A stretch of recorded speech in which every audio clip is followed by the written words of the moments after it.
What's up, everybody? Welcome back to the early read. We have 3 college football playoff games left before we get our national championship winner. So to go through these semifinals, we bring on Darin Gardner, came on before the season. Happy we got to speak some IU love. Not as much on Texas State love. I think we were cursed from the jump there, but got SMU in there too. We had some good takes. I think we batted all right in that one. But Darin's back to break down the semifinals between Notre Dame, Penn State, and Ohio State versus Texas. Darin, what's up, man? Happy New Year. Welcome back. Yeah, and to be fair, I think we both knew Texas State was mush before we even went into the season, so that's all right. But yeah, thanks for having me back on. Surprised you had me back on after some of those dog shit takes I fired off in summer, but appreciate it. Yeah, no, happy to have you. So let's waste no time. Let's get right into the 2 semifinals games. I think that's all anyone wants to hear about. We have not many takes left in the season that we could be wrong about. So let's get right into it. Let's talk Orange Bowl, Notre Dame, Penn State. Current betting market has Notre Dame sitting like one small favorite, Notre Dame, less than a field goal, juiced 1.5, 2, depending where you look. Total 46.5. Darin, before we get into the game, thoughts on we have injuries, but thoughts on what you saw last round, Penn State disposing of Boise State and Notre Dame beating up on a banged up Georgia team. So both teams covered, right? But I kind of feel worse about both of them. I don't know if I'm alone on that, but yeah, I mean Notre Dame's offense was kind of brutal, to be honest with you. They got the short field off the turnover, and they got the kick return touchdown. But other than that, it was pretty rough. There were some good Riley Leonard runs, but the passing game was pretty awful, honestly. So, and with Penn State, I was really surprised at how much passing success Boise had on them, which might have been a game plan thing. They kind of sold out to stop the run, but yeah, outside of the fourth quarter, it kind of spiraled out of control for Madsen, but I thought he was a lot better than I thought he would be going in. So yeah, overall, I'm not as impressed with both teams as I was going into them. Even though this was always the bracket that was it really broke Notre Dame and Penn State's way, right? So there was a chance for them to even look dominant, but still maybe have some questions when the competition ratcheted up, and now they kind of face each other. Whereas on the other side, Ohio State's looking like a world beater, and Texas maybe not as world beater-ish, but looking like they at least belong in this Final Four, kind of the other way for these two. I will say on the Notre Dame side, I don't believe they had a truly sustained scoring touchdown drive, I should say, during the game. I think chaotic start, and then it was a lot of Riley Leonard spamming his legs, which I mentioned I thought was going to be a key to Notre Dame's success in this one.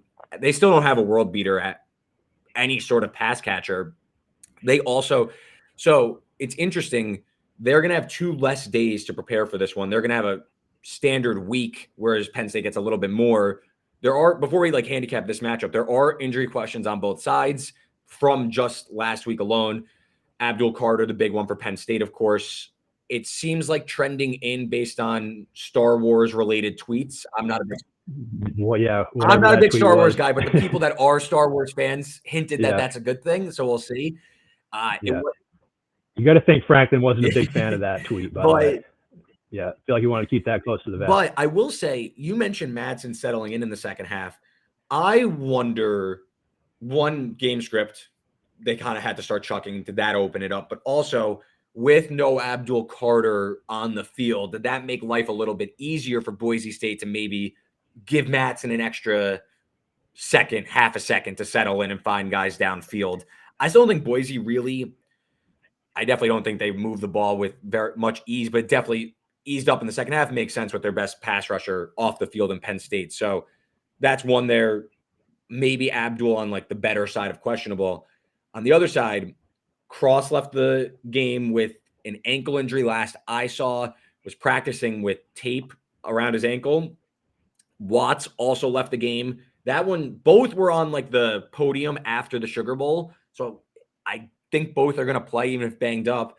And then Jeremiah Love in a knee brace said he kind of re-injured it. Same thing that happened against USC. I think he's going to play. How much? TBD. We'll see. But as Yep. we enter this game, Darin, where are you at? Notre Dame, Penn State, Notre Dame small favorite. I mean, it's not good content to just say the lines are pretty fair this time of year, and I got nothing. But I do lean Penn State at the number currently. I make it like Penn State minus 1.5, so not good enough to bet or anything. But yeah, I think if, like, just boiling it down to something simple, like I think if both teams play close to their ceiling, Penn State wins the game. Notre Dame might have a bit higher of a floor, but I think Penn State has a higher ceiling. And if they both play, like 75th percentile games, I see Penn State winning more often. The way I phrased it when I was kind of going through the game, like in my notes right here, is it feels like Penn State has more answers, right? Like like you're saying, if they play their ceiling, but also like to me, Penn State, Aller and the passing game is a little up and down, but it feels like they could work in a little bit of passing game. Run game obviously is above average to damn near elite with Singleton and Allen firing on all cylinders. It just feels like there's more for Penn State to do, where Notre Dame, still not sure we've seen the team put together like a truly coherent, dominant 60 minutes. They've looked good, but in more of the like high variance type things. Whereas like I'm curious, like if Indiana that first drive after or second drive after the interception, if they score instead of throwing a pick, like how's that game look? Because outside that 98-yard Jeremiah Love touchdown run, Notre Dame averaged like 4 yards per play. It wasn't like they were humming.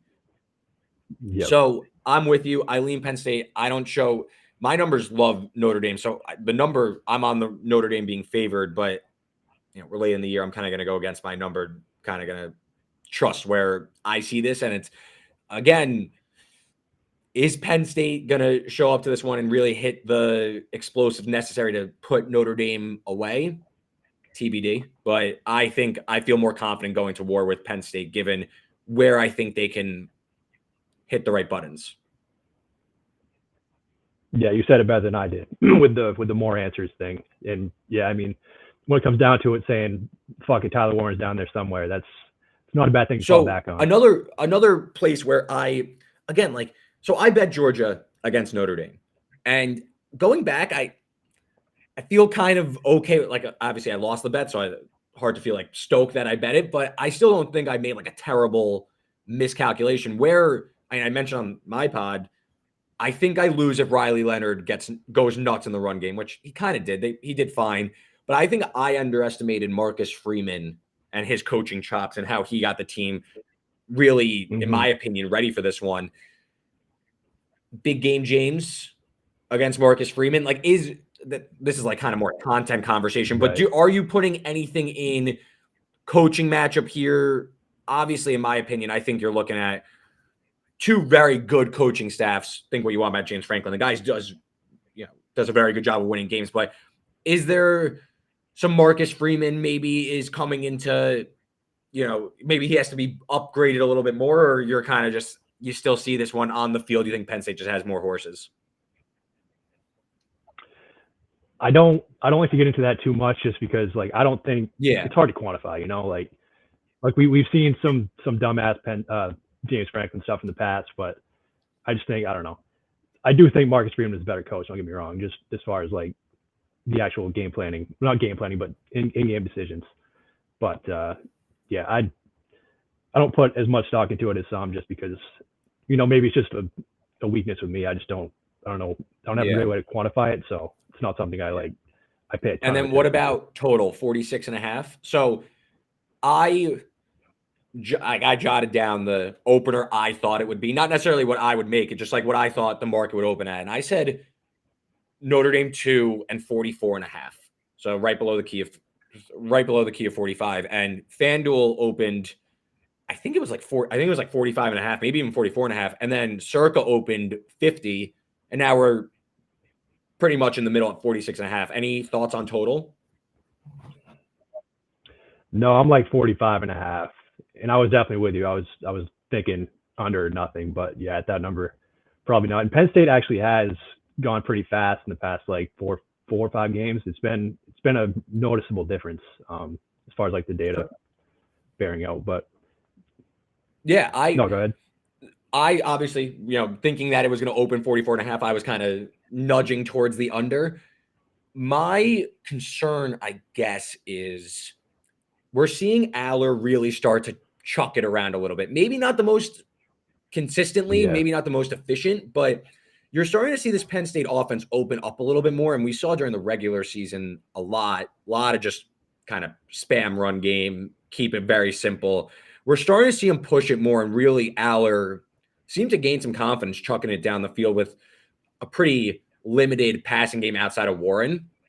That's where I think this game can maybe get a little shaky. Again, it's a low total. It's obviously like a leave it all on the field game. So you're going to see some, probably you'd think like maybe down a score or two, fourth downs that can maybe send this out of whack a little bit. It's not kind of your normal, it's not your normal game state when the game gets late. Maybe it's like first half under if you see a real conservative start, but it would be under or nothing for me on the total. Yeah. Yeah, you never know. Kotelnicki could dial up some wild shit in a game like that. What about any player props that jump, like any matchups, player prop looks, anything you're thinking in this game? Yeah, I haven't gone too deep on that, but I would probably look at Kaytron Allen over. I was on that last week, and I mean not to flex, but that was that was pretty easy. But other than that, maybe Tyler Warren under, honestly, if it's really high, just because Notre Dame safeties are really good in coverage, especially in man coverage. And they play more man than anybody, so I kind of feel like they can put a ton of attention on him and just say, receivers, do your worst. But I don't know. It'll depend on what the number is. But yeah, those would be the two I'm eyeing off the top of my head. I don't really think. Yeah, probably nothing other than that. In a similar vein to what you're thinking with Notre Dame playing man and potentially saying, hey, we're gonna try and shut off Tyler Warren. So I've been on this Harrison Wallace over prop for both playoff games, and it didn't hit last round. It came up like he's still being lined in the high 30s, low 40s. I see 39.5 at FanDuel right now. I think he landed like 38 or something on like 3 catches, 5 targets, something like that. But you mentioned man. Wallace against man, he's outside of, this is obviously Warren independent. Wallace is their top wide receiver option. Against man, he has an 85.8 receiving grade. He has 22 targets against man. That is far and basically it's Warren and Wallace against man. That's it. So I think we're going to see, again, a little bit more passing, probably a tighter game than the Boise game. So I don't think that you're going to see them shut it off. I think they're going to still need to pass.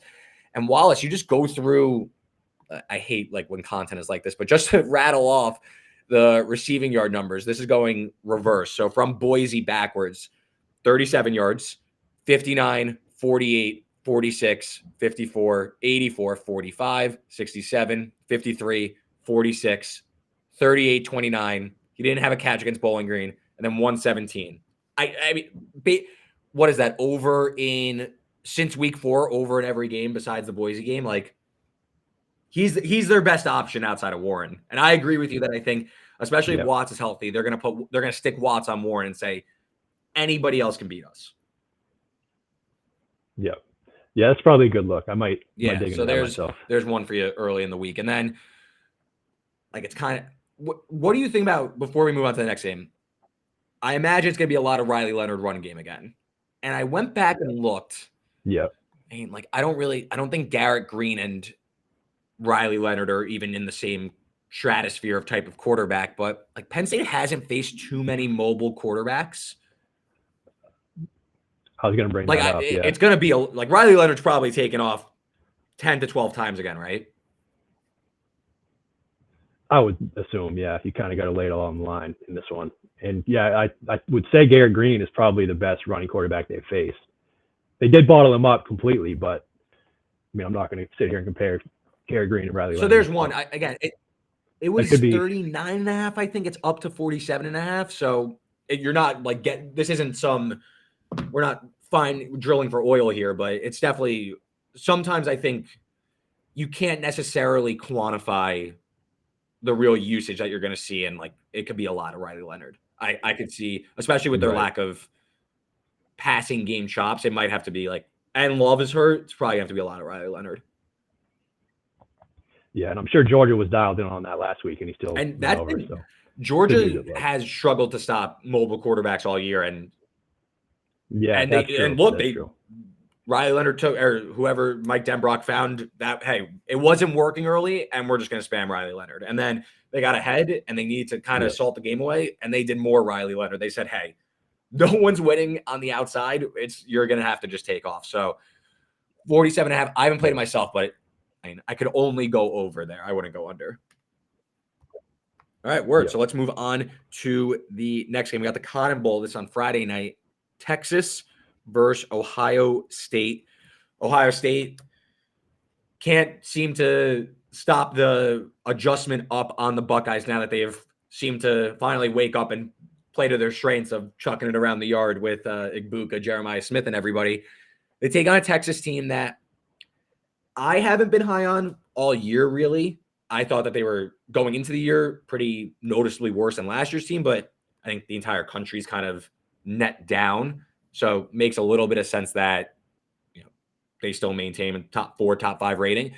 Catching 5.5 against Ohio State, neutral field, which is kind of crazy, pushing 6, total 53.5. Darin, what are your thoughts on this one after seeing Ohio State? Probably the most dominant performance relative to a expectation going into the game that we've seen all year.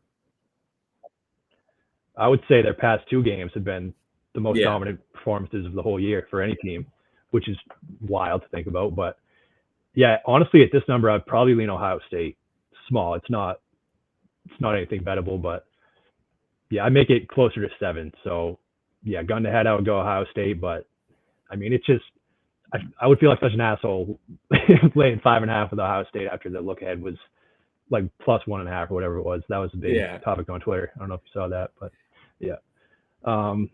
But yeah, I don't know. I think this could be an outright disaster for yours. And that's my biggest thing I keep coming back to. Look, there's obviously a lot that Ohio State did very well in the Rose Bowl, but what I was most impressed with was the type of just bodies they threw at Gabriel.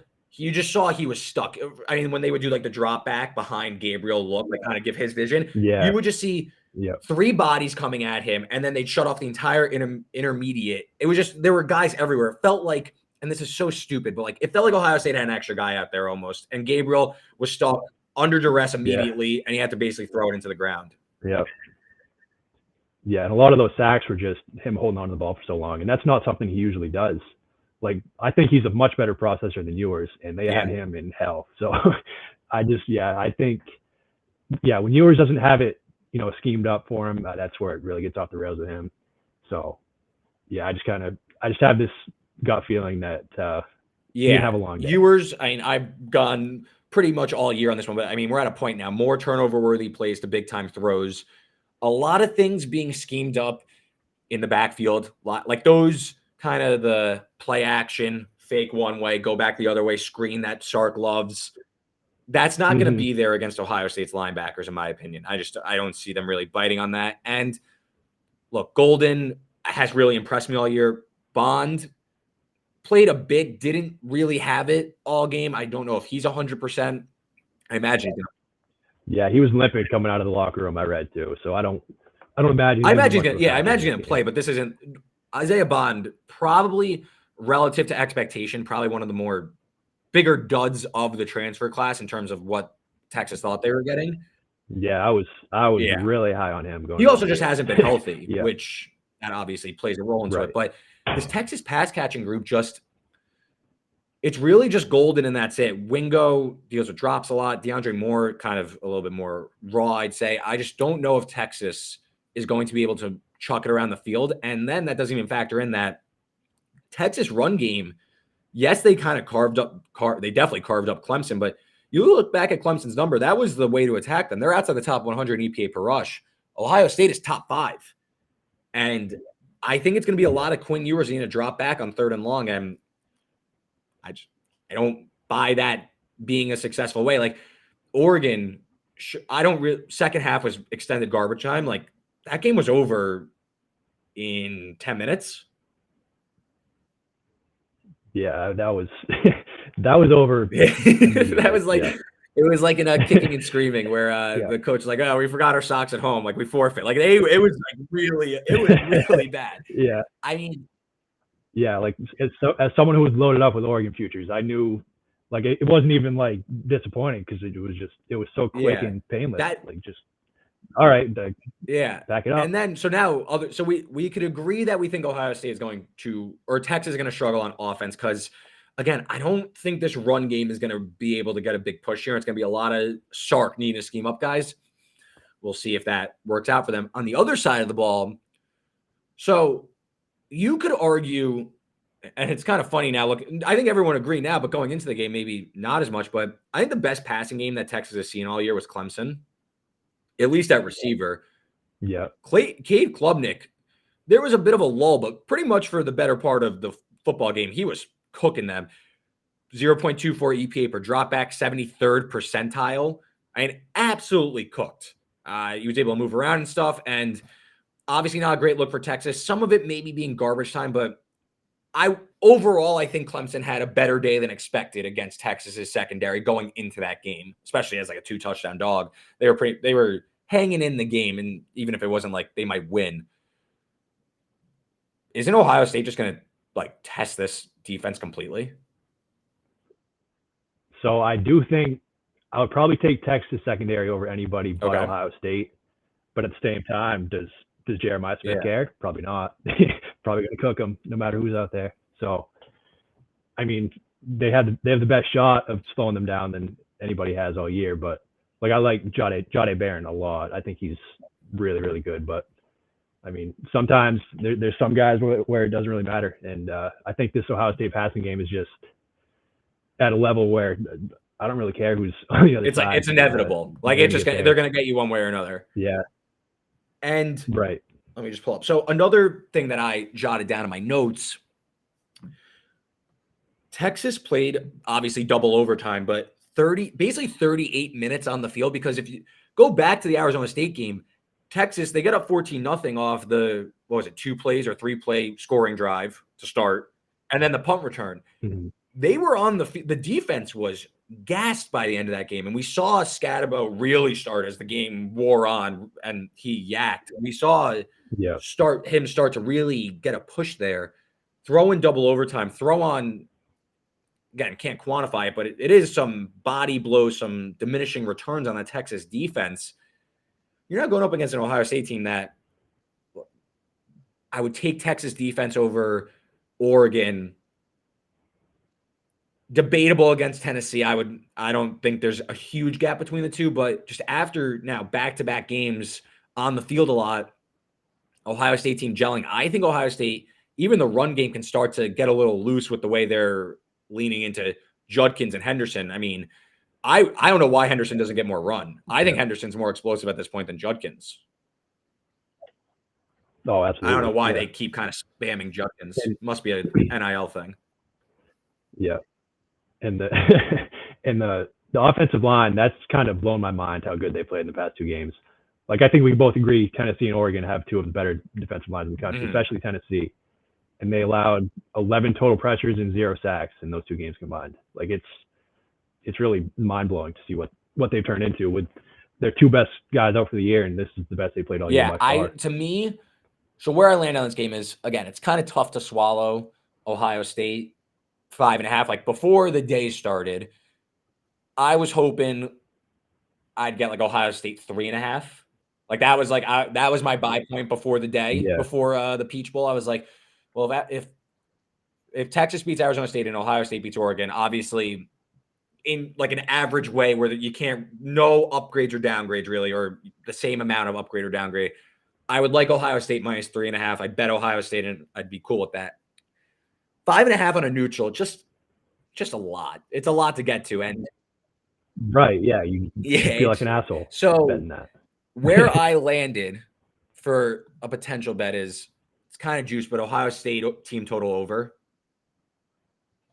I think I think I'd feel a little bit more comfortable taking that. Maybe Ewers gives them a short field off a turnover. Maybe the defense hums and Ohio State gets 4 and change touchdowns. That's kind of my look at the moment is this offense is just inevitable. Forget them winning the game. Let's just take that offense to just rock one more time.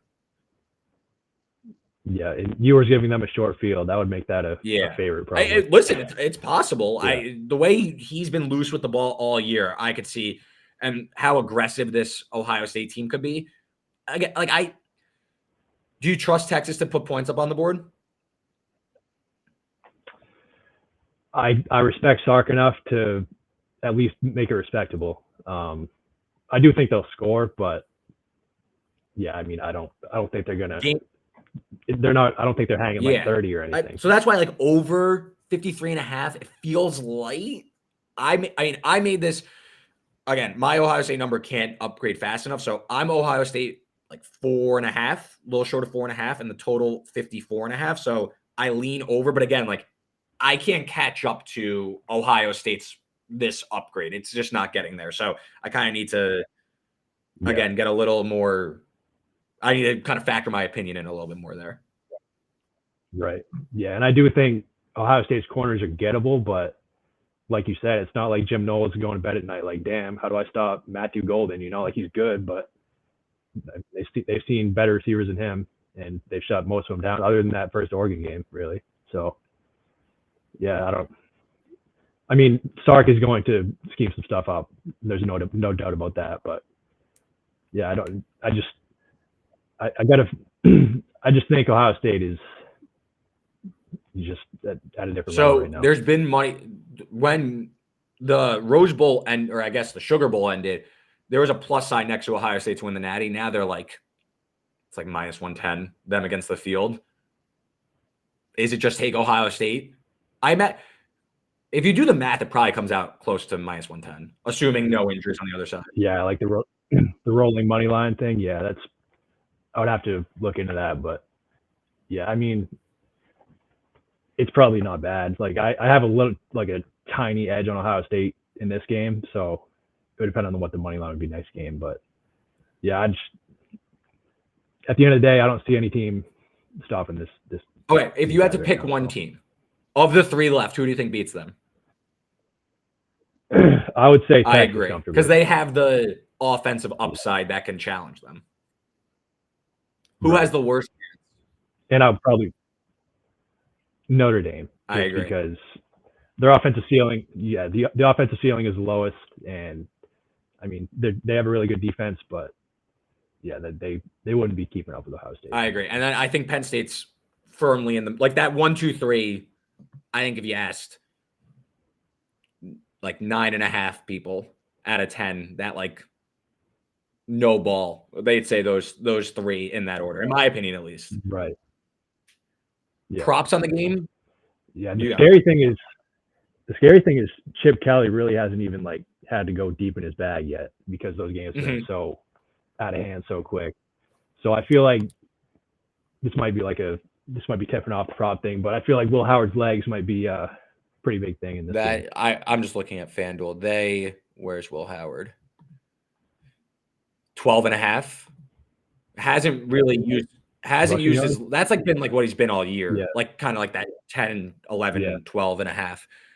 Another one I had written down. I mean, again, if it is a blowout, which is very possible, could get kind of out of hand, but Will Howard over passing, it's 243.5. Those guys at Jerry World with that kind of speed, you hit one explosive there, and Texas keeps it competitive. You're probably over early fourth. Yeah, I don't know what.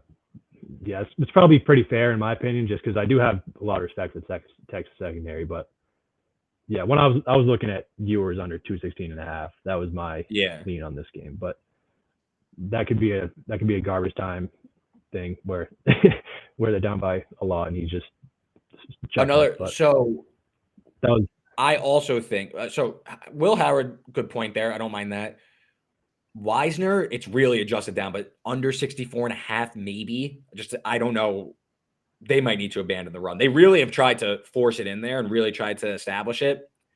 Just not sure I trust Wisner, and also Jaden Blue.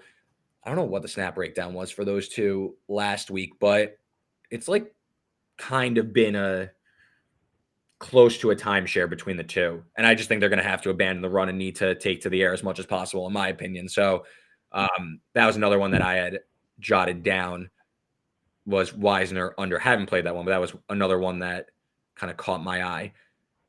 And then what was my other talking point? I had, where was I? I lost it, but anything about like OSU, like exact outcome, I guess like OSU Penn State plus 290 is the exact outcome. You kind of have to math it out, and I put you on the spot, but that's what the payout is. If we're both right in Ohio State and Penn State both win, we get a Big Ten championship. Ohio State versus Penn State over Penn State would be plus 290 in the exacta market. Yeah, I just off the dome, I don't think they'd be giving Yeah. you any discount on that. But yeah, that's what I think it will be. But I don't know, probably not worth the bet if I had to say. Yeah, this the Ohio State and then receiving yard, receiving a lot more here in terms of that mark. Like Jeremiah Smith's 81.5, which is it just agrees like college receivers in a big game like this against the top secondary. No one seems to really care about that. To me, like if you're looking, they've been using Henderson a lot in like the passing game, pass blocking game, pass in the receiving game. He's really kind of delineated from Judkins. Judkins 5.5, Henderson 19.5.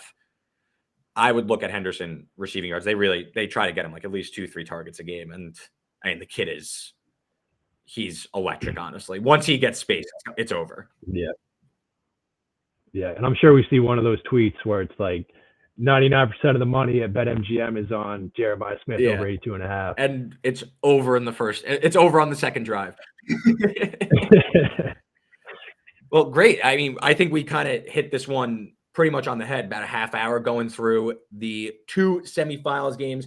Darin, before I let you go, any other takes that we could hold you to until next time? Any other heaters you want to get off your chest? It could be transfer related. It could be draft related. Anything else you got in the vault you want to get off into the podcast space? I got one. Texas Tech has already been mushed for 2025. Okay. I mean, the Big 12, I feel like because there's such a clump of teams in there, it's so easy. They're the most mushable conference because every team is the same. Yes. Yeah. Texas Tech and Baylor was going to be my response. I was like, I don't know who's worse, Texas Tech or Baylor. They've already been, they're both pre-mushed. Well, thankfully, Arizona State won the Big 12 this year, so we don't have to worry about them getting mushed next year because that was they were mushed by like week 14. They were mushed going into before the season even ended. Yeah. And I hate to say it, but my Florida Gators are probably in that category too. And as someone who bet Cade Klubnik 2 years ago to win the Heisman, I think there's a lot of mushed guys for Heisman already that I've seen. We got, I think Lagway's in there. You got Klubnik, Lenora Sellers. There's some big mush territory. Yeah, John Mateer is second, I believe, which is that's probably someone who just made one click at either bookmaker or bet online. Just one click. They shifted him down. For $75. And then last one I'll ask you, because I think there's a lot of teams. This is completely unrelated to maybe it's related to the playoff, but a lot of teams that were at the top this year or had a highly touted quarterback prospect still don't seem to have it figured out just yet. What do you think happens with like the grouping of Oregon, Miami, like those teams that don't seem super settled at quarterback? Who are they waiting on? Obviously the answer is Quinn Ewers, but like where do you think the revolving door settles with these quarterbacks and these teams as well? I don't know, honestly. Like, even if you think who could still enter the portal, like who really gets you excited, like Ewers maybe, but I don't know. I think Oregon's going to roll with Dante Moore, to be honest. But Miami, I don't know. It seems like they missed on everybody they wanted to, or they were going after in the portal. So I can't imagine they're going to trot out Emory for for game one next year, but I don't know what the options would be just off the top of my head. So Quinn Ewers, NFL draft or another year in college? I got to think college, just because I mean, who in their right mind would take a flyer on him? One of the even day two, really. Like I don't see it. So just go back to college, get your money, and I mean, try to improve your stock to whatever you can get it. But I mean, without Sark dialing it up for you, I don't know how much it's gonna. And then improve. Now actual last one, because now we're going off the rails. But actual last one, quarterback class this year. Who's the best quarterback in the draft? I'm holding it to you too. I'll share mine also. So who you high low on? Well, I got to take, and that's Drew Aller would probably be my number one if he was in it, but he's not. So I'll say Cam Ward. Oh no, I'm not a Cam Ward guy. I don't know. He's too, and I wasn't high. I also suck college NFL, so you could stop listening if you are. But I don't like and Shadur has the same issue, but that's who I'm a little bit higher on. But the long standing in the pocket guys like Caleb, those guys drive me insane. And I don't think you could necessarily teach that inner clock type thing. And Cam Ward, like that's all like Cam Ward, the sitting back and chilling. That's not for me. Yeah. I'm glad I don't have I'm a Patriots fan. I mean, those idiots won the game today and lost first overall pick, but I'm glad I don't need a quarterback. That's for sure. Well, yeah, the Pats, where are they picking now? 3? I think it's 4. If you get Hunter, Pats are off to a real nice nice read. I'm thinking T-Mac. Okay. See. Yeah. That's not bad either. But yeah, Pats are in a good spot. This is not the year I think to be picking at the top with a quarterback and needing a quarterback, in my opinion. But right. That's why I wasn't too hot about it. Yeah. Well, yeah. Okay. Great little tangent there, and great job on the semifinals. You can follow him on Twitter at Darin_Gardner. Follow me on Twitter at Reed Wallach. All the other information, like subscribing to Rhythm, you can find in the podcast description below. We'll be back next week talking the Natty. Enjoy the games. Happy New Year. And thanks as always for listening. Darin, appreciate it, man. Have a good offseason. Yes, sir. Thanks for having me.